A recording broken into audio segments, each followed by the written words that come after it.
इस्लाम जो है औरतों को बराबरी नहीं दी, ये इनकी एक ज्यादती है इस्लाम में। मैंने पूछा कौन सी बराबरी चाहते हो आप, कौन सी बराबरी? कहा बहुत सारी पाबंदियां हैं, उसको नकाब में रख करके अंदर बंद करके रखते हो, उसको बाहर जाने की इजाजत नहीं है, जैसे तुम घूमते फिरते हो वैसे उसको नहीं घुमाते फिराते, तुम औरतों को पाबंद रखे हो। और दूसरा एक और एतराज इनको कि औरतों की फीलिंग के साथ तुम खिलवाड़ करते हो, 4-4 शादियों की इजाजत देते हो। अभी तो हमने एक ही किया है, फिर भी उनको तकलीफ है। 4-4 की इजाजत इस्लाम ने, तो उसका अलग जवाब है कि औरतों के साथ ये ज्यादती है या इंसाफ है। पहली बात तो यह है कि उनको बंद रखते हो, एक कमरे में कैद रखते हो, और यही मगरिबी तहजीब के दिलदादा कुछ इस्लामी मुल्कों में आकर के औरतों का दिमाग भी खराब कर रहे हैं, आकर के उन औरतों को भड़का रहे हैं कि तुम बाहर निकलो बैनर लेकर के, हमारा जिस्म हमारी मर्जी चलेगी, हमारे ऊपर कोई पाबंदी नहीं चलेगी। हर जगह ये चल रहा है आज, और ये लोगों को बताना ये चाहते हैं कि इस्लाम ने औरतों पर ये सख्ती की है, इनको बराबरी का दर्जा नहीं दिया है। कौन सी बराबरी तुम चाहते हो, कौन सी बराबरी? ये सिर्फ जिस्म के ख्वाहिशमंद लोग औरत को ये समझते हैं कि ये नाचने वाली चीज है, औरत को ये समझते हैं कि ये सिर्फ हमारे खाने वाली चीज है, इसके साथ खेलने वाली चीज है, तुम उसको बराबरी समझ रहे हो। मैं कहता हूं उन माओ और बहनों से, तुम इनकी बराबरी के को पसंद करते हो या फिर इस्लाम ने जो तुम्हें बराबरी दी है वो क्या है? आओ रसूल करीम सल्लल्लाहु अलैहि वसल्लम के फरामीन तो सुनो। मेरे आका ने फरमाया, जिसने एक बेटी की परवरिश की और उसको शादी करके दिया, उसको कयामत के दिन जन्नत में ले जाना मेरा जिम्मा है, मेरी शफाअत उस पर वाजिब है। हुजूर अकरम सल्लल्लाहु अलैहि वसल्लम ने फरमाया, बेटी के लिए जिस अरब ने दफनाया था उस जगह मेरे आका ने ऐलान किया। तुम कहते हो इस्लाम इनके ऊपर सख्तियां करता है। यूनान जो उस वक्त का बहुत सुपर पावर रहा है, औरतों के हक में वो लोगों का क्या ख्याल था, आज भी पूछ करके बताएं मुझको। वो कहते थे कि औरत जो है सबके साथ जीने वाली मखलूक नहीं, उसे 5-5 जंजीरें पहनाते थे, 2 हाथ में, 2 पैरों में, गले में। उसकी निशानियां आज भी औरतों के पास बाकी हैं, लेकिन शक्ल बदल गई है। दोनों हाथ में चूड़ियां हैं, दोनों पैरों में पायल हैं और गले में नेकलेस भी है ना। वो 5 जंजीरें पहनाकर बाजार में लाते थे औरत को। ये यूनान उस वक्त का तरक्की याफ्ता मुल्क, उनकी किताबें मशहूर थी, और इस्लाम ने उन 5 जंजीरों को काट करके जेवर बनाया है, और तुम कहते हो इस्लाम ने औरतों को बंद करके रखा है। यहूदी क्या करते थे इन औरतों के साथ? अगर ये अय्याम हैज में होती, ये फितरत है ना औरत की, हर महीने वो नापाक होती, अल्लाह ताला की तरफ से उनके लिए जिस्मानी साख्त ऐसी बनाई गई है कि हर महीने उनके जिस्म से फासिद खून का मादा निकल जाता है। इन अय्याम में छूत अछूत वाले मामलात औरतों के साथ करते, जहां इनके घोड़े बंधे थे, इनके बैल और बकरियां बांधी जाती थी, वहीं औरतों को भी रखा जाता था जब तक वह औरतें पाक नहीं होती थी। यहूदी ये करते थे, मक्का में भी, मदीने में, और अरब के जो यहूदी थी यही करते थे। आज भी यहूदियों के यहाँ कुछ जो ऑर्थोडॉक्स हैं, पुराने ख्यालात के हैं, वो इसी तरह के मामलात करते हैं। वो औरतों को छूते तक नहीं इन अय्याम में। वो समझते हैं कि इतनी नापाक है कि छू लूं तो अपशगुन हो जाएगा, और ये कहते हैं कि औरतों को इस्लाम ने बराबरी नहीं दी। रसूल करीम सल्लल्लाहु ताला अलैहि वसल्लम ने फिर अपनी उम्मत को यह हुक्म दिया कि इंसानी फितरत के एतबार से औरत को अल्लाह ने ये चीज दी है, अगर ये इसे हर महीने आती है तो सिर्फ नमाज, रोजा और कुरान की तिलावत, ये उसके लिए मना है। बाकी ये तुम्हारे साथ उठ सकती है, बैठ सकती है, मिल सकती है, एक साथ रह सकती है, एक बर्तन में खा सकती है, एक गिलास में पी सकती है। कभी इसके बर्तन को यहूदियों ने, उनके बर्तनों को, गिलास को सब अलग कर दिया था इन अय्याम में। फिर तुम आज दावा कर रहे हो कि इस्लाम ने औरतों को दबा कर रखा है। इस्लाम ने हकीकत में औरतों की इज्जत को इतना बुलंद किया है, इतना बुलंद किया है सिर्फ और सिर्फ आती है बात, ये इनको छुपा करके क्यों रखा जाता है? क्योंकि हमने देखा है। अब इसका जो फैक्ट है वो मैं बताऊं, अकली दलील के एतबार से भी। जज्बाती बातें बहुत हो जाती हैं, वो कीमती हैं, इसलिए हम उनको छुपा कर रखते हैं। लेकिन मैं आपको जो फैक्ट है, हकीकी बात है, वो ये बताऊं, मर्द और औरत की साख्त के एतबार से अगर देखा जाए तो औरत की तबीयत में नजाकत है, वो नाजुक है। मर्द के बराबर उसे ताकत नहीं, सबको मालूम है। वो कहीं की भी औरत हो, उसकी ताकत और कुव्वत के एतबार से वो कमजोर है। और मर्दों की तबीयत, इनके अंदर कभी वहशीपन आ सकता है, हैवानियत आ सकती है। जब इसकी ख्वाहिशात उरूज पर होती हैं तो सबसे पहला अटैक मर्द अगर किसी पर करता है तो वो औरत पर करता है। मर्द अगर इसको खुला छोड़ दिया गया और हैवानियत आ गई तो अपनी ख्वाहिशात को बुझाने के लिए सबसे पहला हमला किस पर करता है? औरत पर करता है। उसकी जिंदा मिसालें आज हम देख रहे हैं। जहां किसी तन्हा औरत को 4 गुंडों ने पा लिया तो उसके साथ क्या करते हैं? कुत्ते भी इस तरह से नहीं करते जिस तरह से ये कर जाते हैं। उसके साथ रेप भी किया, जिना भी किया, ख्वाहिशें पूरी की और उसको फाड़ करके भी फेंक दिया। जानवर कोई ऐसा करता है? जानवर भी इस तरह से नहीं करता।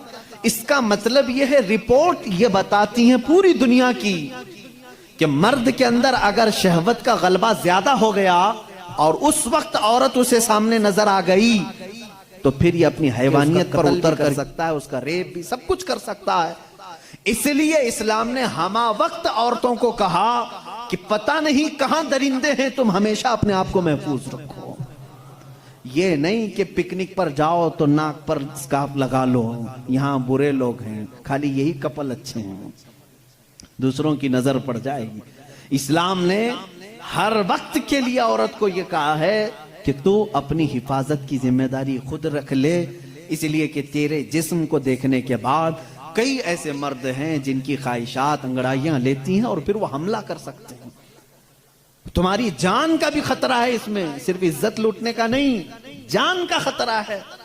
रेप के बाद कत्ल होते हुए नहीं देखे? अभी साल नहीं गुजरा होगा, हैदराबाद में, दिल्ली में कितने वाकयात हुए अच्छे पढ़ी लिखी लड़कियों के साथ हो, अच्छे बड़े घर की लड़कियों के साथ ये मामलात हुए कि नहीं हुए?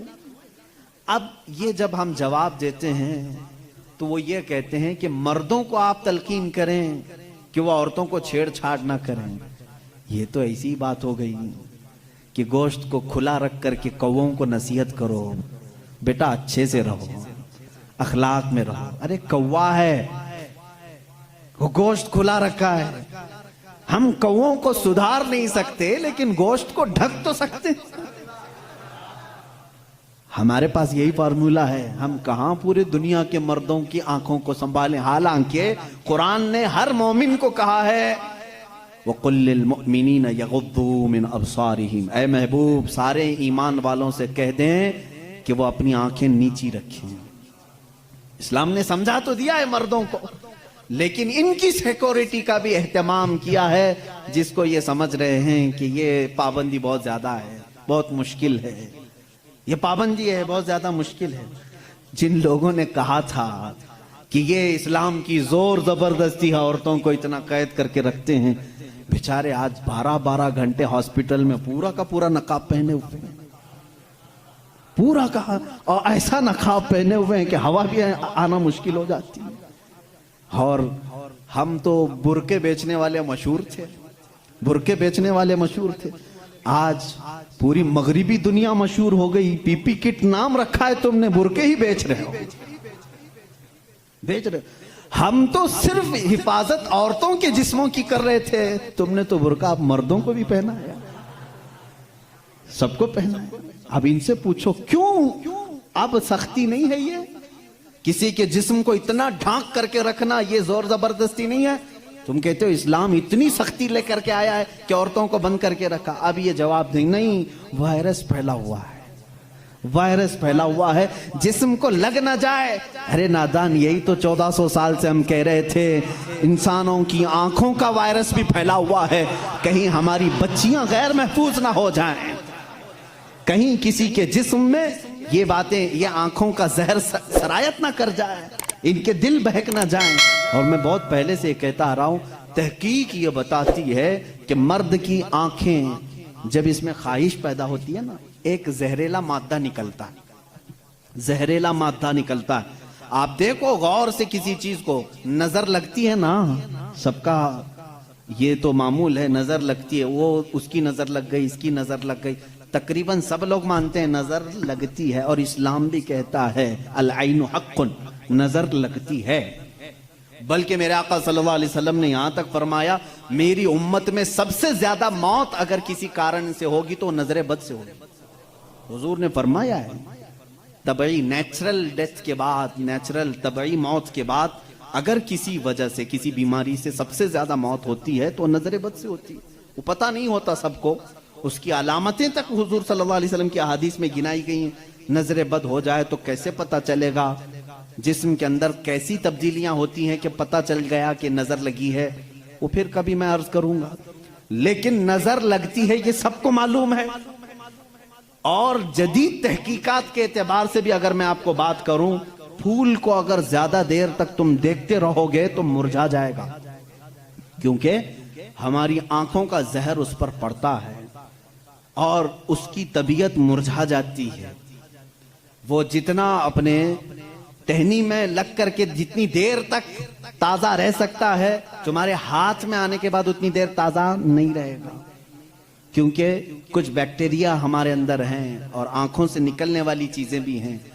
इसी तरह से औरतों का जिस्म इतना नरम है और नाजुक है कि बाहर के जहरीले मादे उनके जिस्म पर पहले असर करते हैं। मर्दों के जिस्मों पर कम, लेकिन औरतों के जिस्मों पर ज्यादा असर करते हैं। अब कोई वहशी दरिंदा जिसकी निगाहें जहर फेंक रही हों और किसी लड़की का जिस्म नंगा हो, वो बगैर लिबास के हो, तो जाहिर सी बात है उसके जिस्म के अंदर जैसी ही वो नजरें जाती हैं, उसके दिल में भी बुराइयों की ख्वाहिशें पैदा होना शुरू होती हैं। एक तरफा नहीं होती ये सब चीजें। उसके अंदर जो खराबी आई वो उसकी आंखों की वजह से। इसीलिए मेरे आका सल्लल्लाहु अलैहि वसल्लम ने फरमाया, फ़इन्नल ऐन तज़नी, आंख भी जिना करती है। हुजूर सल्लल्लाहु अलैहि वसल्लम ने फरमाया आंख भी जिना करती है। अब मुझे बताओ मेरे अजीजों, इस्लाम ने इतनी जो हिफाजत की है औरतों की, इसको तुम कह रहे हो जोर जबरदस्ती है? इस्लाम दीन फितरत है, सिर्फ वही बात करता है जो इंसान के लिए सूटेबल हो, जो तुम्हारे जीने के लिए अच्छा हो। अब मैं आओ तो मैं तुमको ये भी बताता हूं, कुछ लोग ये कहते हैं खाने पीने के मामलात में भी, अब ये बात थी औरतों की। और हाँ, यहां पर मैं ये बात बता दूं कि ये बराबरी बराबरी जिसको कह रहे हैं ना, वो बराबरी है नहीं। तुम कभी भी इसके जवाब देने की भी कोशिश मत करो। ये बराबरी किसको कहते हैं? इनके सामने रक्स करे, डांस करे, बराबर करे। अगर मर्द जो है खुले आम घूमता फिरता है और नंगा हो सकता है, तो औरत को भी उतना ही होना चाहिए, औरत भी उतना ही दिखाए।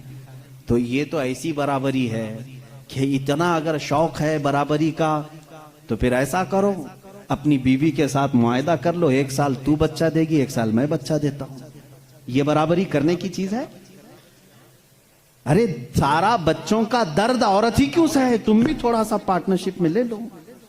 ऐसा नहीं कर सकते, तुम्हें मालूम है औरत की फितरत है, कुछ चीजें ऐसी हैं उसकी साख्त में, उसके लिए वो जरूरी है।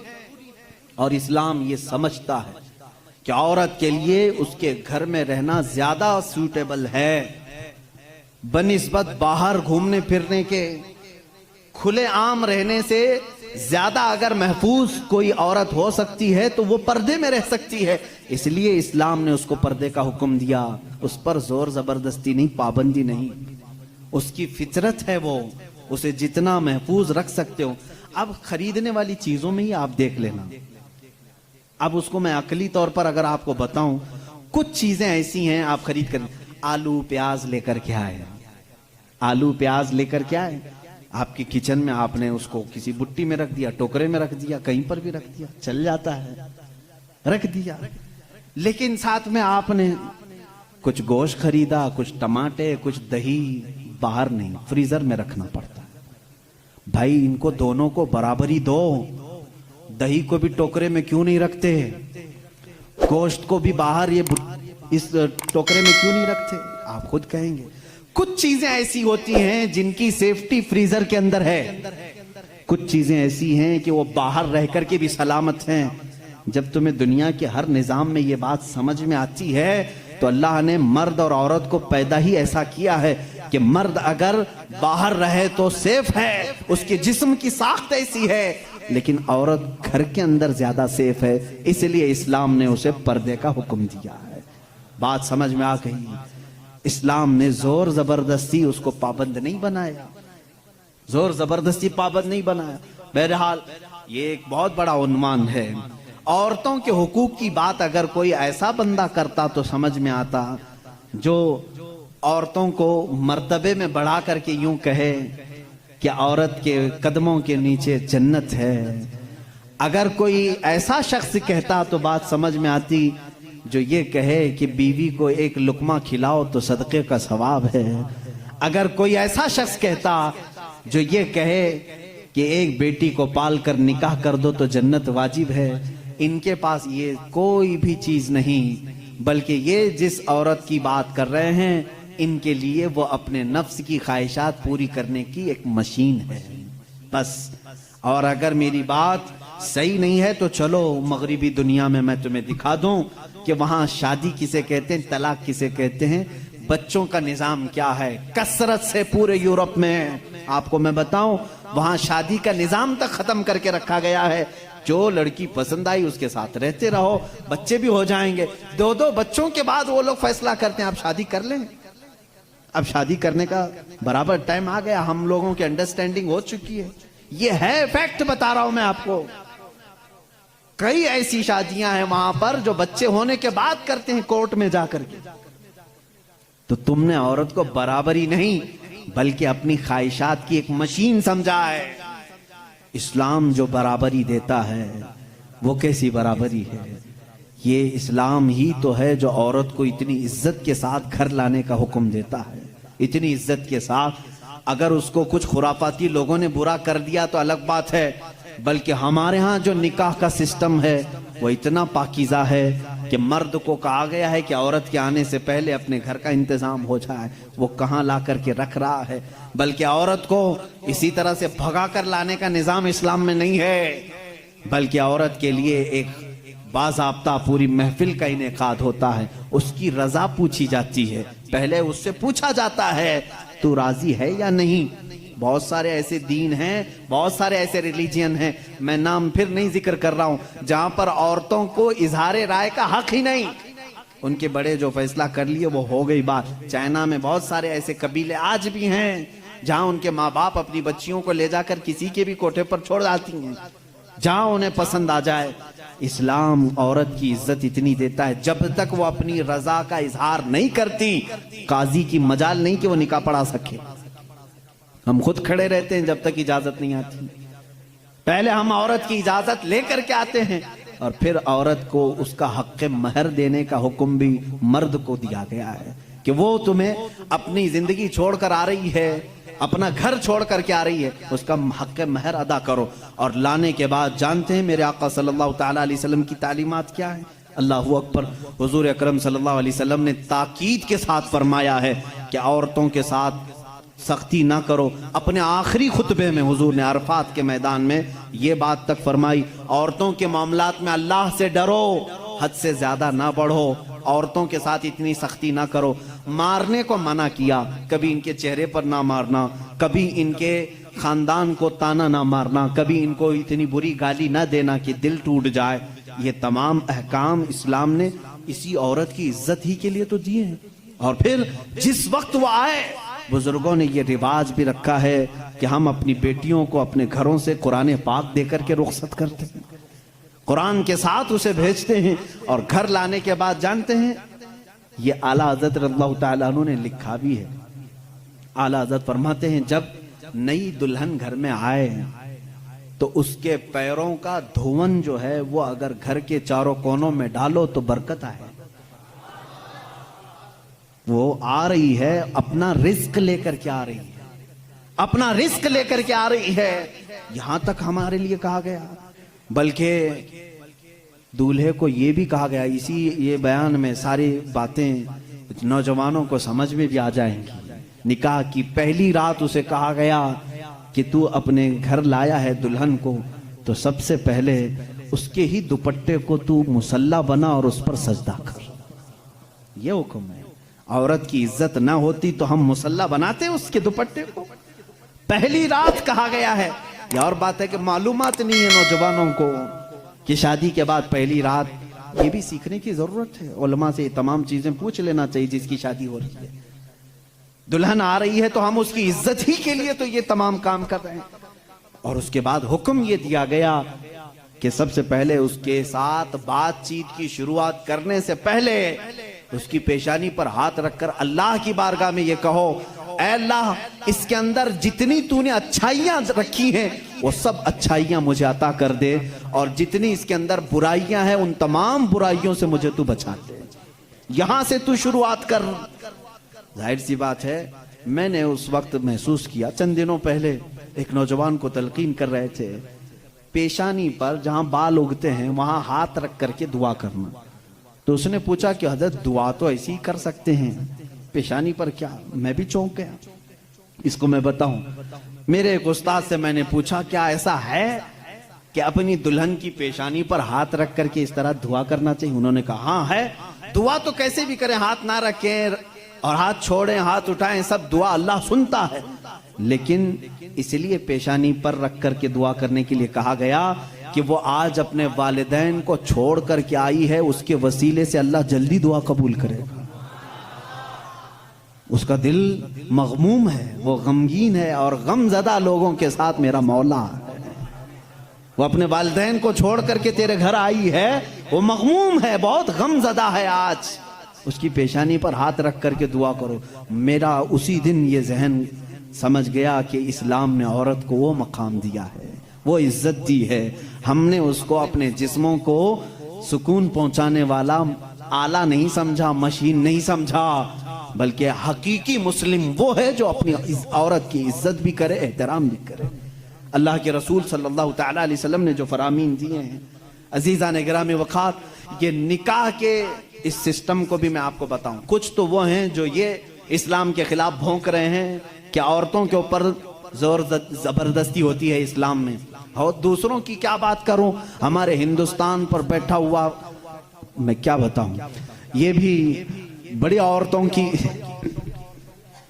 हाँ, पीड़ित महिलाएं हैं, मुस्लिम पीड़ित महिलाएं हैं जो खुद बीवी को छोड़ बैठा है। सारी मुस्लिम औरतें पीड़ित हैं। अल्लाह अकबर। वो खुद अपनी बीवी को देखने नहीं जा सका, जिंदगी खत्म होने आ गई, बाल सफेद हो गए।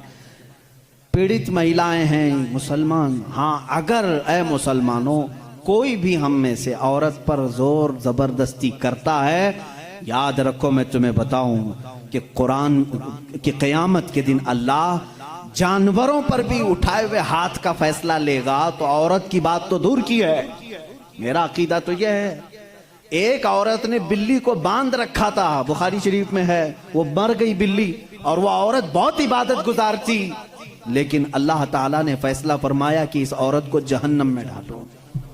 मेरी एक मखलूक को बांध कर रखी इसने और वो मर गई।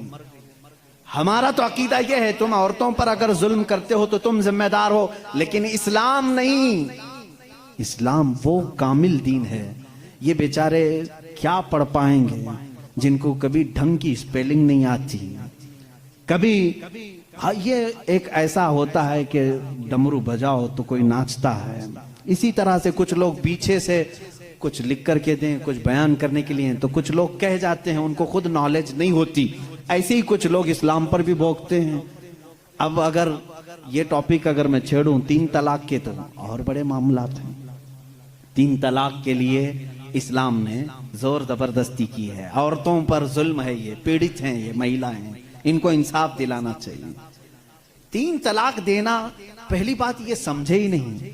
आप तो समझते हैं ना, इस्लाम में फजर की नमाज फर्ज है, जोहर की नमाज फर्ज है ना, असर मगरिब इशा फर्ज है, तलाक देना फर्ज फर्ज है, तो इतना क्यों नहीं समझ रहे? कौन कहता है कि हर मुसलमान 3 तलाक देना फर्ज समझता है? अरे वो एक एग्जिट रास्ता है। हम कभी भी किसी भी बंदे को निकाह पढ़ाते हैं तो तलाक का नाम तक नहीं लेते। अगर जिक्र कर दिया ना कि मैं 5 साल के बाद तलाक देने के लिए निकाह कर रहा हूं, तो वो निकाह ही हराम हो गया। बल्कि मैं कहता हूं, अगर तुमने निकाह में ये कह दिया 80 साल के बाद मैं छोड़ दूंगा, या 80 साल का एक कॉन्ट्रैक्ट है मेरा, तो निकाह नहीं है वो निकाह नहीं, उसको मुता कहते हैं। हम निकाह में कभी वक्त मुतय्यन नहीं कर सकते, बल्कि हम तो लाइफ टाइम के लिए निकाह कर रहे होते हैं, लाइफ टाइम के लिए। लेकिन इंसानी जिंदगी में कई मामलात ऐसे आते हैं कि मिजाज नहीं जम सकता। जरूरी नहीं है कि हर आदमी का मिजाज दूसरे से जम जाए। कभी ऐसा हो गया तो उसके लिए ऑप्शन रखना चाहिए कि नहीं रखना चाहिए? उसके लिए ऑप्शन रखना चाहिए कि नहीं रखना चाहिए? अरे मियां, तुम किसी को गाड़ी में बिठा करके भेज रहे हो और उससे ये कहो कि चलना ही है, अगर वो पूछ ले गाड़ी के पहिए दोनों पंचर हो गए तो क्या करूं, कहा फिर भी चलना ही है, ये जुल्म है, ये ज्यादती है। उससे ये कहना चाहिए कि अगर गाड़ी के पहिए पंचर हो गए, टायर पंचर हो गए, तो करीब में गैरेज है, खोल करके बदलवा लो। माकूल बात है कि नहीं? अगर बीच रास्ते में नहीं, तुम पाबंदी लगा दे, नहीं टायर नहीं बदलना, पंचर हुई उसी से चलना, ये ज्यादती है कि नहीं? अब मैं आपको बताता हूं, 2 टायर लेकर के चले थे शादी के बाद, 2 टायर हैं और दोनों चल रहे हैं तो ठीक है, एक भी पंचर हुआ तो क्या करो? ये कहते नहीं, पंचर टायर के साथ ही चलो। अरे भाई, कहीं और गाड़ी गड्ढे में गिर जाएगी। हुक्म ये होना चाहिए कि अगर पंचर हो गया तो टायर चेंज कर सकते हो, तुम्हारे लिए ऑप्शन होना चाहिए। बस इस्लाम का तकाजा सिर्फ इतना ही है कि अगर किसी की जिंदगी में अनबन हो गई, नहीं बन पाई, तो उसके लिए एक ऑप्शन है कि औरत को, वो भी एक साथ 3 तलाक नहीं, उसको हराम करार दिया गया है। शरीयत में एक वक्त में 3 तलाक दे देना हराम है। मैं इसका बबांगे दोहल आज ऐलान करता हूं। अगर कोई एक ही साथ अपनी औरत को तलाक तलाक तलाक इस तरह 3 बार कह देता है तो उसने हराम काम किया, गुनाह किया, नाजायज काम किया है। अगर छोड़ना भी है तो उसको इस्लाम ने तरीका बताया है। एक बार पहले बोलो, 1 महीने का टाइम दो, 1 महीने में भी फिर नहीं बनी तो दूसरी मर्तबा फिर एक बोलो और 1 महीना छोड़ दो। 2 महीने का टाइम गुजर गया, अब फिर भी नहीं बन पा रही, तब फिर सबको बिठा करके कह दो हमने 2 मर्तबा देख लिया, अब हमारी जिंदगी आगे चल नहीं पाती, तीसरी मर्तबा हम इसको खत्म करते हैं। ये तलाक का सही तरीका है। क्या इसमें इस्लाम ने जुल्म किया? इस्लाम ने इसमें जुल्म किया? इसको ये ढिंडोरा पीट पीट करके लोगों को ऐसा बना करके रखे। बेचारे कुछ लोग अनपढ़ इनकी बातों में आ भी जाते हैं। अरे हमारा हिंदुस्तान तो ऐसा है कि बाहर कोई भी डमरू बजाए उसके इर्द गिर्द तो लोग खड़े हो ही जाते हैं। कोई भी गली कूचे में भी आकर के ढोल बजाता है तो कितना मजमा जमा होता है। पार्लियामेंट में बैठ करके अगर बजाए तो क्यों नहीं सुनेंगे लोग? सुनेंगे लोग। हमारी पब्लिक है, बहुत मैच्योर पब्लिक है। अजीजा ने गिरामी, यहां पर मैं आपको इस्लाम की वो खुसूसियात अर्ज कर रहा हूं जिसमें इस्लाम ने कहीं पर अपने पैरोकारों पर जुल्म नहीं किया, बल्कि इसका हर हुक्म फितरत के ऐन मुताबिक है। अब कुछ लोग वो हैं जो सन्यास लेने को कहते हैं, नहीं, औरत को छूना भी नहीं चाहिए, पूरी जिंदगी भर ऐसे ही रहना चाहिए, उसके भी हम खिलाफ हैं। नहीं, इस्लाम इस चीज का खिलाफ है कि तुम उसके अंदर की चाहत और उसके अंदर के सुकून लेने के जरिए को बंद कर रहे हो। इस्लाम ने कहीं पर ऐसे अहकाम नहीं दिए। अजीजा ने गिरामी वखार, बहुत सारी खुसूसियात इस्लाम की हैं। अब मैं आपको बताऊं, जिस दीन पर आप कायम हैं, इसने अगर आपको कुछ चीजों से रोका है तो क्यों रोका है? जैसे ये लोग कहते हैं अगर गोश्त खाता है मुसलमान तो खिंजीर का क्यों नहीं खाता? आपके यहां गोश्त अलाउड है, फिर खिंजीर का क्यों नहीं? यूरोप पूरा डेवलप कंट्रीज हैं, वहां पर बहुत ज्यादा तरक्की याफ्ता ममालिक हैं, वो लोग खुल करके खाते हैं, मजे लेके खाते हैं। आखिर इस्लाम में क्या है? मैं अगर बताऊं तो जाहिर सी बात है इनको लगेगा कि एक तरफा है, अपने दीन की बात करेगा। इंटरनेट पर जाकर आज सर्च करना है मेरे नौजवानों, खिंजीर के साइड इफेक्ट्स क्या क्या हैं, पोर्क के साइड इफेक्ट क्या क्या हैं, तुम्हें खुद सामने आ जाएंगी। बहुत सारी वेबसाइट हैं। एक डॉक्टर, बड़ा डॉक्टर, ये यहां का नहीं वहां का नहीं, इन्हीं के तहकीकाती इदारे का एक डॉक्टर है, उसने 16 नुकसानात गिनाए हैं। कहा पिग के, खिंजीर के गोश्त के अंदर जहर होता है, जहर होता है, और ऐसा कि दूसरे जानवरों में ऐसा जहर है ही नहीं। हत्ता कि बाज लोगों का कहना यह है कि इसको सांप भी काटता है तो असर नहीं होता, इसका जिस्म इतना मोटा है। बाहर की चीजें ये बहुत जल्दी जज्ब कर लेता है। इसका गोश्त खाना इस्लाम ने इसलिए मना कर दिया कि ये इंसानों का भी पैखाना खाता है, इसके अंदर गलाजत की आदत ज्यादा है। और जदीद तहकीकात में आज अमेरिका के और दीगर ममालिक के डॉक्टर्स ने यह भी कहा कि सबसे ज्यादा चर्बी इसी जानवर के अंदर होती है, और यह सबसे ज्यादा जिस्म के अंदर कोलेस्ट्रॉल बढ़ाने में मदद करता है।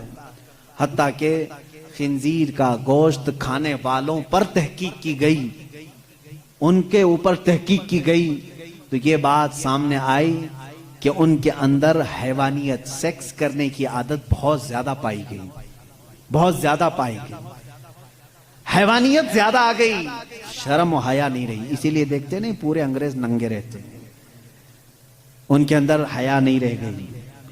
जिस्म को छुपाना वो पता नहीं अपने लिए क्या समझते हैं, छोटे हल्के हल्के कपड़े पहन के चलते हैं, औरतें भी हो मर्द भी हो, एक छोटा सा अंडरवियर पहन लिया, ऊपर कुछ लगा लिया। बल्कि मैं समझता हूं इनसे ज्यादा फैशनेबल तो भैंस है, कुछ भी नहीं पहनती बेचारी। कपड़े नहीं पहनना अगर फैशन है तो ये भैंस बहुत फैशनेबल है, बैल बहुत फैशनेबल है, कभी कुछ नहीं पहनता। ये दुनिया को जंगली निजाम में ले जाना चाहते हैं। ये खिंजीर खाने के साइड इफेक्ट हैं, बैड इफेक्ट हैं, जो जिस्म के ऊपर मुरतब होते हैं। 16 नुकसानात हैं, वो मैं गिना नहीं पाऊंगा, मैंने आज ही मुताला किया। दूसरी चीज शराब के मुतालिक कि इसमें तो मजा है, क्यों मना किया इस्लाम ने? ये भी मैं नहीं कहूंगा, तुम्हारी तहकीकात से जाओ आज ये भी तलाश करके मुझे बताओ इंटरनेट पर कि शराब के, वाइन के साइड इफेक्ट क्या क्या हैं, अल्कोहल से कितने नुकसानात हैं। मेरे अजीजों, दूसरों को बोलने की जरूरत नहीं, गवर्नमेंट हर जगह की बोलती, नहीं बोलती? डोंट ड्रिंक एंड ड्राइव जगह जगह लगाए रहता है, बेचते भी वही हैं। बोलते हैं पी करके चलाना मत, गाड़ी मत चलाना। इनसे पूछो क्यों? इसलिए कि एक्सीडेंट का खतरा है, जाके किसी को ठोक देगा, सामने वाला बेचारा बेकसूर मरेगा। इतनी ही बात से समझ जाना चाहिए कि मुसलमान एनी टाइम ड्राइवर है, हर वक्त वो ड्राइवर है। मुझे एक पुरानी बात याद आई, एक मुसलमान, वो भी किसी वेस्टर्न कंट्री का ही था, प्लेन में सफर कर रहा था, एयर होस्टेस ने उसको शराब परोसा, सबको दे रहे थे। अच्छा ये भी मैं आपको बता दूं, अलग अलग नामों से ये शराब सप्लाई करते हैं। मैं एक बार इजिप्ट के सफर पर था, तो शराब सबको दी जा रही थी, उसमें शराब करीब आई, उसको कह रहे हैं क्रेजी वाटर है, क्रेजी वाटर है। मैंने कहा ये कब से, पानी पागल कब से हुआ?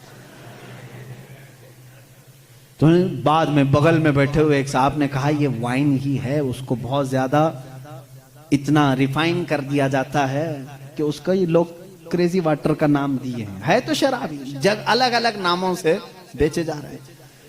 वो एक साहब थे, मुसलमान थे, उनको कहा गया आप भी लीजिए।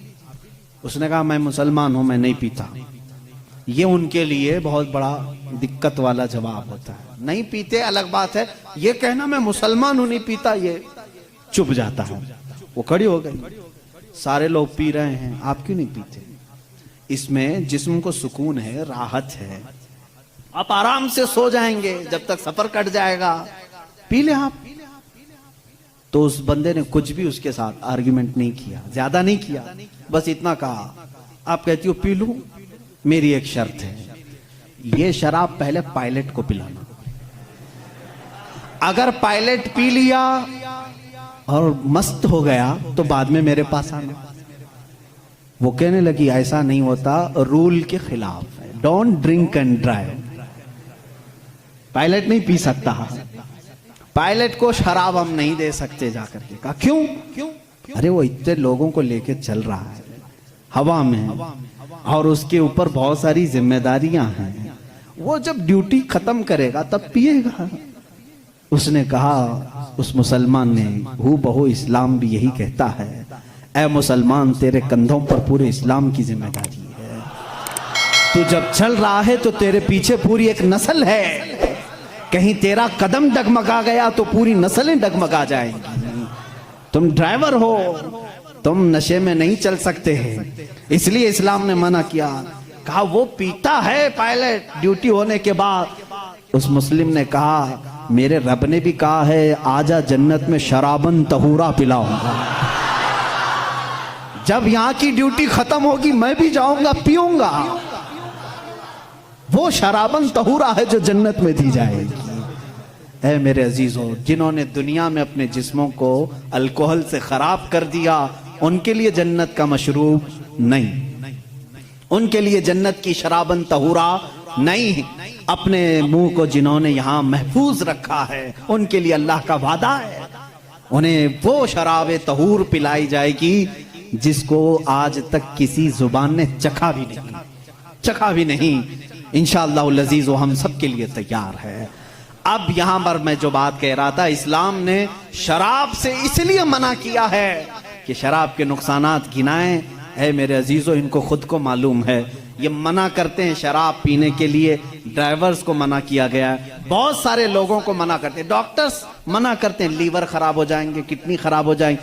इतने खराब होने वाली चीज को बेचते क्यों हैं? लाइसेंस आप ही देते हो, आप ही धंधा चलाते हो। इस्लाम जो है, इसकी और तुम्हारे दरमियान फर्क यह है, तुम भी मना कर रहे हो, तकरीबन पूरी दुनिया मना करती है शराब से बचो। तुम्हारे और इस्लाम में फर्क यह है, इस्लाम कहता भी है करता भी है, और तुम सिर्फ बोलते हो, अंदर से सप्लाई करते हो। इस्लाम ने अगर कह दिया शराब मना है, तो मेरे आका ने फरमाया उसका प्याला रखना भी जायज नहीं। ये नहीं कि सबको शराब पीने के लिए मना कर दिया और भट्टा खोल करके रखे हैं, ऐसा नहीं है। इस्लाम जड़ पर उंगली रखता है। अगर शराब मना है तो शराब बनाने वाले आले भी तोड़ दो। हुजूर सल्लल्लाहु ताला अलैहि वसल्लम ने जिस दिन ऐलान किया था, मदीने में सारे लोगों ने वो मटके भी तोड़ दिए थे। उनसे पूछो, शराब फेंक देते, बाद में धो के पानी भर लेते, क्यों नहीं भरा? जिन प्यालों में शराब पी जाती थी उसको तक तोड़ दिया साहबा ने। जब शराब हराम हुई, पूछा गया, ये तोड़ने का फलसफा समझ में नहीं आया, धो के रख लेना चाहिए था, दूसरे काम में यूज होता।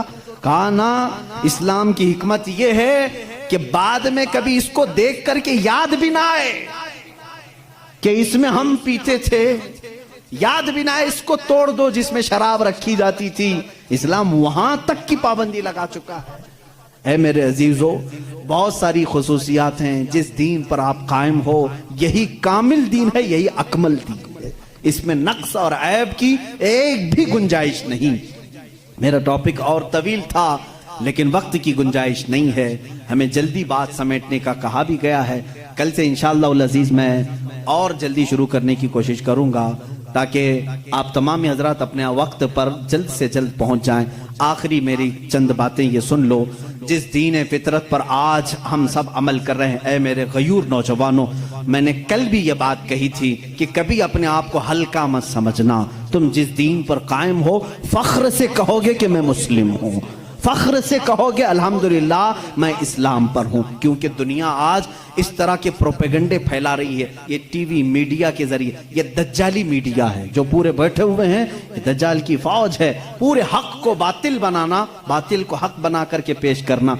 इनको देखें, मुसलमानों के बारे में थोड़ी सी बात मिले कहीं पर भी उसको ला करके प्रोपेगेंडा फैलाया जाए, डिबेट के लिए बुलाया जाए, जर खरीद मौलवियों को बुला करके उनको जलील किया जाए। ये सारे काम क्यों करते हैं जानते हैं आप?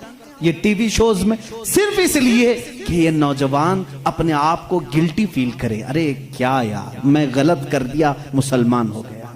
देखो हमारे मुसलमानों के साथ क्या है, और फिर ये क्या करने लगता है, धीरे धीरे अपने आप को छुपाने लगता है, दूसरों के सामने जाकर के कहने लगता है नहीं नहीं नहीं मैं वैसा मुसलमान नहीं हूं, ऐसा मुसलमान नहीं। तुम सफाई देने लग जाते हो, इनकी बातों में आ गए तुम, इन दज्जाली लोगों की बातों में बहक गए। तुम्हें फख्र से ये कहना चाहिए था, तुम जिसकी का प्रोपेगेंडा कर रहे हो, मैं उस मुसलमान को नहीं मानता जो गलत करता है। मैं तो जिस मुसलमान को अपना आइडियल समझता हूँ वो हैदर कर्रार है। मैं जिस मुसलमान को आइडियल समझता हूँ वो उस्मान इब्न अफ़्फ़ान है। मैं जिसको आइडियल समझता हूँ वो उमर फारूक है। मैं जिसको आइडियल समझता हूँ वो सिद्दीक़ अकबर है। बल्कि मेरा पूरा नमूना ज़िंदगी अगर किसी के इर्द गिर्द घूमता है वो मोहम्मदुर रसूलुल्लाह है। मैं किसी ऐसा का आशिक नहीं हो कि तुम मुझे ब्लेम करो कि तुम कमजोर लोग हो, तुम लोग ऐसे हो वैसे हो ना। मैं कभी भी इस्लाम को हल्का नहीं समझता। हो सकता है मेरे से खराबियां हो जाएं, गलत काम हो जाए, लेकिन मेरा दीन हल्का नहीं है। मेरा दीन हल्का नहीं है। तुम हमेशा प्राउड फील करो, हमेशा अपने आप को फख्र से महसूस करो। इंशाअल्लाह अज़ीज़ दुनिया में भी अल्लाह ताला ने हमें इज्जत से ही रखा है। क्या ये इज्जत नहीं है मेरे अजीजों? आज भी ये इज्जत नहीं समझते इसको कि अल्लाह ताला तुम्हें हलाल खिला रहा है, पाकीज़ा खिला रहा है। तुम्हें कितनी बातों को अल्लाह ताला ने पाक करके रखा है जानते हैं? तुमको वहशी कौम में नहीं रखा, तुमको जिना से रोका गया है, जिसको आज पूरी दुनिया भी ये समझती है। अच्छा ये बात भी मैं आपको बता दूं, जिन लोगों ने कहा है कि खुलेआम छोड़ देना चाहिए, सब जिसको पसंद करें, सब एक दूसरे के साथ गठबंध हो जाएं, मर्द औरतों के साथ इख्तिलात करें, अकली दलीलें बहुत लाते हैं, तो इनसे कहो अपनी बहन और भाई के निकाह को क्यों तुम गलत समझते हो? कर लेना चाहिए फिर। नहीं, आज पूरी दुनिया इसका इनकार करती है। भाई और बहन का रिलेशन नहीं हो सकता, निकाह में नहीं हो सकता। हालांकि अकल के एतबार से क्या है, वो मर्द है या औरत है, मिल जाना चाहिए। नहीं तस्लीम करते ये, फिर हमको कहते नहीं अखलाक ऐसे नहीं है कि बहन के साथ निकाह नहीं करना चाहिए। मेरे अजीजों, इस्लाम अखलाक ही तो सिखाता है, अखलाक ही तो सिखाता है कि हम मर्दों को ये हुक्म देते हैं हर एक औरत के साथ तुम दस्त दराजी नहीं करोगे, बल्कि वही औरत तुम्हारे लिए हलाल होगी जिसके साथ निकाह का एग्रीमेंट करके आओगे। हम हर औरत पर अपने हाथ चलाने और अपने हुक्म झाड़ने की बात नहीं करते, बल्कि वही औरत तुम्हारी जिंदगी का हम सफर बनती है जिसको तुमने सबके सामने अलल ऐलान कबूल किया है। हम छुप करके किसी औरत को ले जाने के कायल नहीं, बल्कि मेरे आका ने फरमाया जब निकाह हो तो ऐलान करो, सबको ऐलान करके बताओ कि मैं फलां के साथ अब वाबस्ता हो चुका हूं। अजीजा ने गिरामी, मेरी बातों का खुलासा सिर्फ और सिर्फ यह है कि मैं अपने नौजवानों के अंदर से वो बातें निकालना चाहता हूं जो आज दुनिया लोगों के जहन में डालने की कोशिश कर रही है। इसके बाद और सख्त मामलात आने वाले हैं, और सख्त मामलात आने वाले हैं।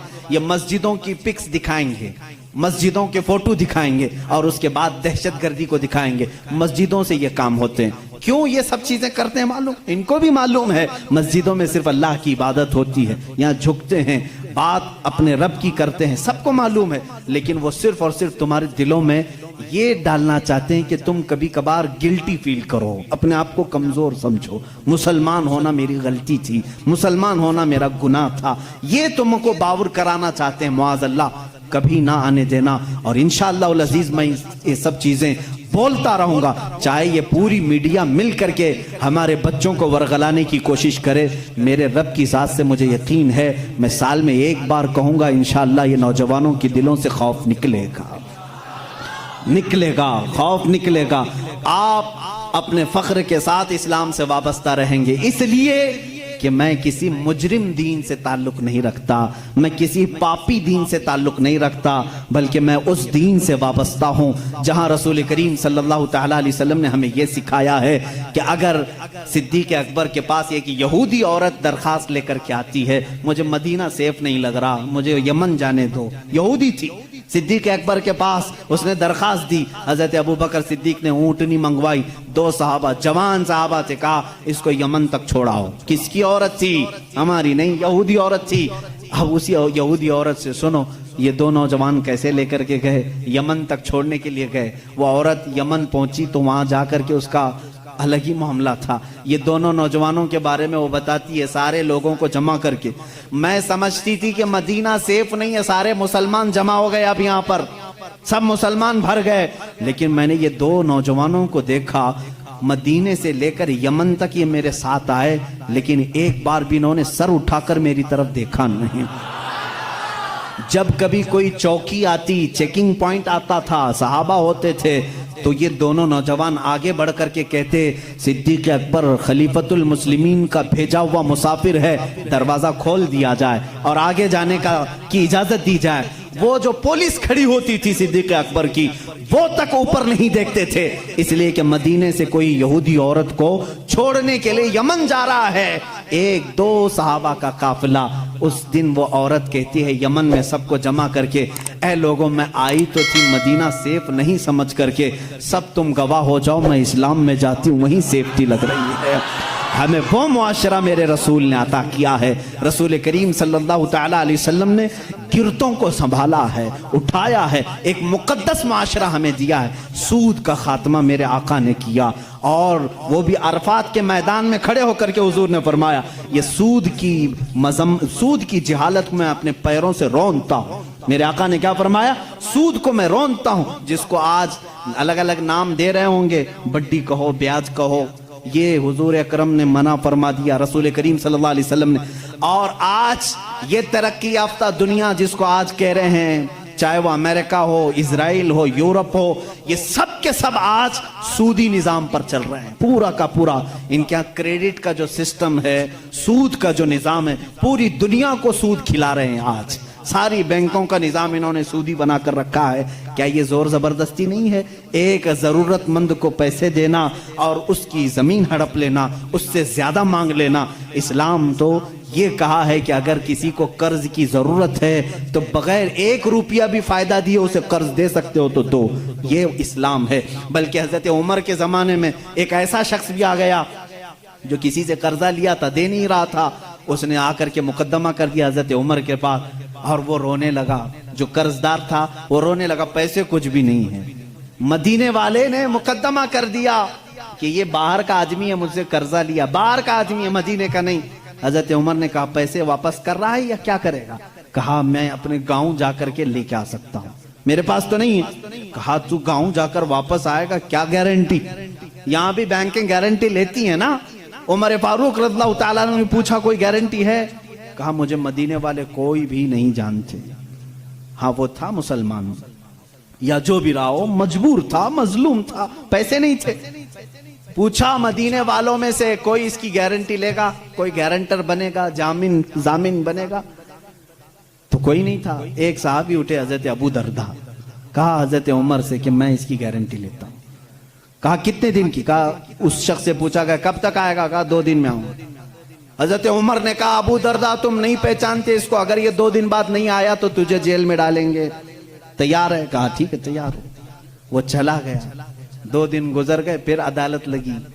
वो जिसका कर्ज था वो भी आया था, अबू दरदा भी आए हुए हैं।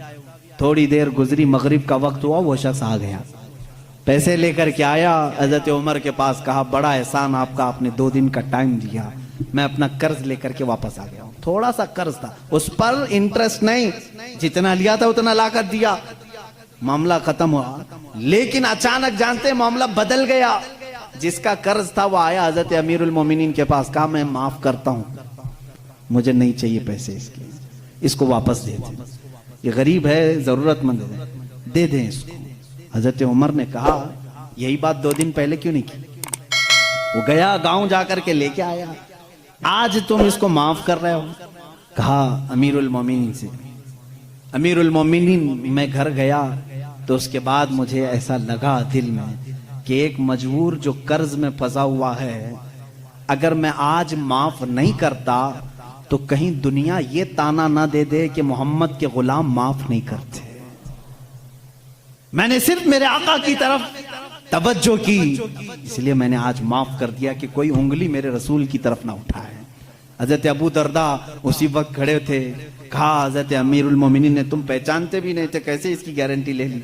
उन्होंने भी यही कहा। अमीरुल मोमिनीन देखा मजमा सन्नाटा है, कोई नहीं उठ रहा, मैं सिर्फ इसलिए उठा कि बाद में दुनिया ये ना कहे कि मोहम्मद के गुलामों में दोस्ती यारी भी खत्म हो चुकी है, मदद करने का जज्बा ही खत्म हो गया है। इसीलिए मैं खड़ा हो गया कि जानता हूं या नहीं जानता हूं, मैं मदद के लिए खड़ा तो हो जाऊं, कहीं मेरे नबी को कोई ये ना कहते वो शख्स जो कर्जा लेकर के आया अमीरुल मोमिनीन ने उससे पूछा, आखिर तू गया था, जा सकता था, गायब हो गया, तुझे कौन पकड़ने आता? उसने कहा, अमीरुल मोमिनीन 2 दिन से इसी बेचैनी में था, चाहता तो भाग जाता, इसलिए लौट आया कि बाद में दुनिया ये ना कहे कि मोहम्मद के गुलाम वादा खिलाफी करते हैं, गद्दार ना कहें रसूल के गुलामों को, इसलिए हम लौटाए। मेरे नबी ने वो इस्लाम दिया है, सूद के निजाम को खत्म फरमाया है।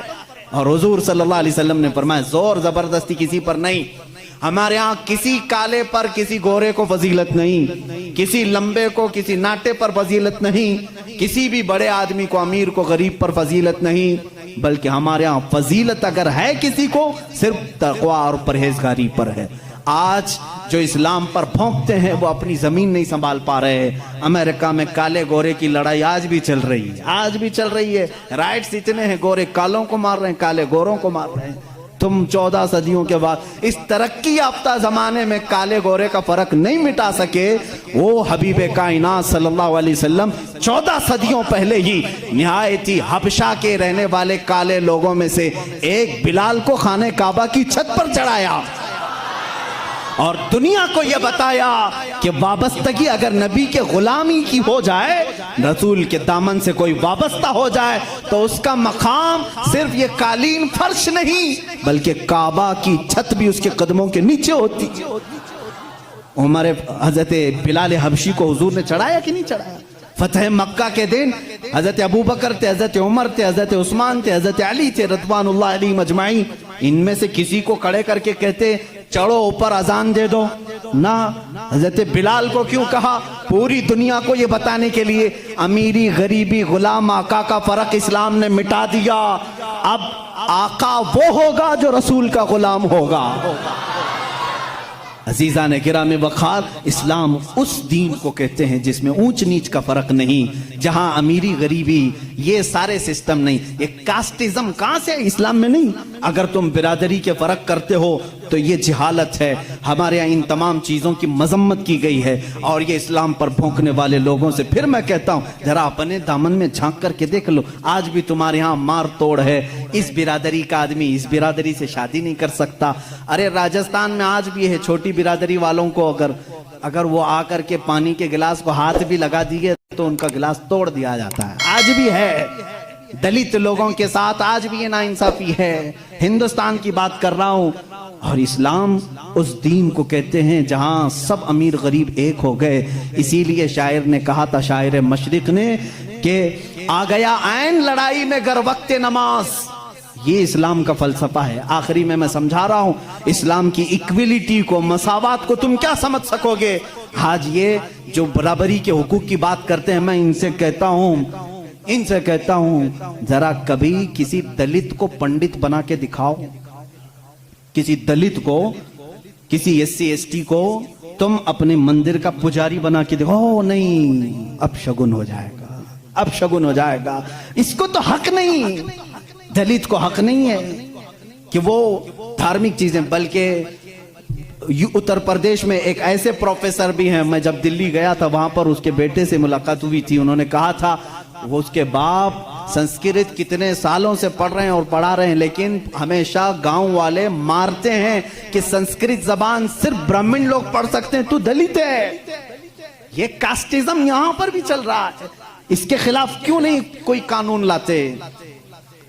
मंदिरों में पुजारी और पंडित दलित बिरादरी के भी लोग होना चाहिए। ये मैं उनकी तरफ से आवाज उठा रहा हूं। लाओ, तुम आओ इधर मस्जिद के मुसल्ले पर देखो। मस्जिद के मुसल्ले के लिए कहीं पर भी ये शर्त नहीं खान होना चाहिए, पठान होना चाहिए, बल्कि यहाँ पर शर्त ये है हाफिज कुरान हो, बस वो हमारे सरों के लिए इमाम है, वो हमारी नमाजों का इमाम है। अगर इल्म दीन मुस्तफ़ा है वो हमारे नमाजों का इमाम है। अगर वो तकवा व तहारत तजवीद को जानता है वो हमारा इमाम है। शरीयत सिर्फ इतना कहती है ईमान हो, बाकी किसी भी बिरादरी का हो, ईमान हो किसी भी बिरादरी का हो, वो इमाम बन सकता है। मस्जिद के मुसल्ले पे भी चढ़ सकता है, मिंबर पे भी चढ़ सकता है, कुरान भी पकड़ सकता है, बल्कि तुम्हें फतवा देने की अथॉरिटी भी रखता है।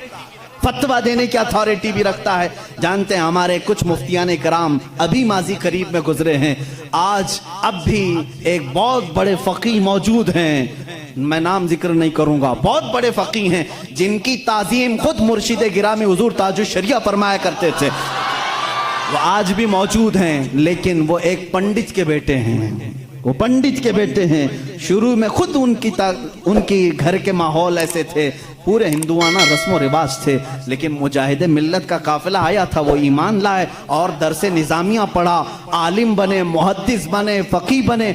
आज उनकी पोजीशन ये है 60 मुफ्तियों के बीच में बैठ करके वो फतवा देते हैं। ये इस्लाम है, ये इस्लाम है। हम छोटी बिरादरी, बड़ी बिरादरी, ये बीच की बिरादरी नहीं। अगर ईमान है तो तू हमारे सर का ताज है। अगर तेरे दिल, मुझे यहाँ क्यों बिठाया, कभी मेरे सुनने वालों ने ये नहीं पूछा कि तुम्हारी बिरादरी क्या है, कभी नहीं पूछा, बल्कि इन्होंने सिर्फ यही देखा है कि बोलता तो नबी की बात है, बस इतनी काफी है। इसीलिए आखिरी ये शेर पर मैं अपनी गुफ्तगू खत्म करता हूं। इकबाल ने कहा था, आ गया ऐन लड़ाई में गर वक्ते नमाज, किबला रूहों के जमीन बोस हुई कौमे हिजाज। एक ही सफ में खड़े हो गए महमूद और अयास, ना कोई बंदा रहा ना कोई बंदा नवाज। ये है इस्लाम। जिस सफ में मेरे आका सल्लल्लाहु अलैहि वसल्लम ने सिद्दीक अकबर को खड़ा किया, बगल में बिलाल हबशी को भी खड़ा किया, एक जगह उमर फारूक को खड़ा किया है, उस्मान इब्ने अफ्फान जो अपने वक्त के करोड़पति नहीं अरबपति, मैं सिर्फ आपको उनके माल का अगर तखमीना बता दूं, जब खुलफाए राशिदीन की बात आएगी तो मैं बताऊंगा। एक बार जंग में उन्होंने 3000 ऊंट दिए थे, 3000 दिरहम दिए थे। अभी का विकिपीडिया मैंने उसका कैलकुलेशन करके पूछा कितना होता है 3000 दिरहम उस जमाने का, आज की वैल्यू क्या है, तो इसमें बताते हैं 1 अरब 16 करोड़ रुपए। एक वक्त में दान करने वाला उस्मान इब्ने अफ्फान, एक वक्त में खैरात करने वाला, 1 अरब 16 करोड़ रुपए खर्च करने वाला उस्मान इब्ने अफ्फान उसी सफ में खड़ा है, और बगल में वही अली खड़ा है जो दिन में 2 दिरहम कमाया करता है, रज़वानुल्लाहि ताला अलैहिम अजमईन। इस फर्क को मिटाने का नाम इस्लाम है। मेरे अजीजों, इस्लाम को पढ़ो, समझो। मैं उनको भी दावत फिक्र देता हूँ, यूं ही भौंकना अच्छी बात नहीं। बिजली आती है तो कुत्ते भी भौंकने लगते हैं, उन्हें क्या पता कि बिजली क्यों चमक रही है, अरे बारिश आने वाली है, उन्हें नहीं मालूम। इसी तरह मैं उनको दावत फिक्र देता हूँ, उठाओ इस्लाम को, मेरे आका की सीरत को, कुरान को, इंशाअल्लाह तुम्हारा भी दिल खुल जाएगा और तुम भी समझ जाओगे कि इस्लाम किस चीज का नाम है। इस्लाम की फितरत में कुदरत ने वो लचक दी है, जितना ही दबाओगे उतना ही वो उभरेगा। वाखिर दावाना अनिल हम्दुलिल्लाह।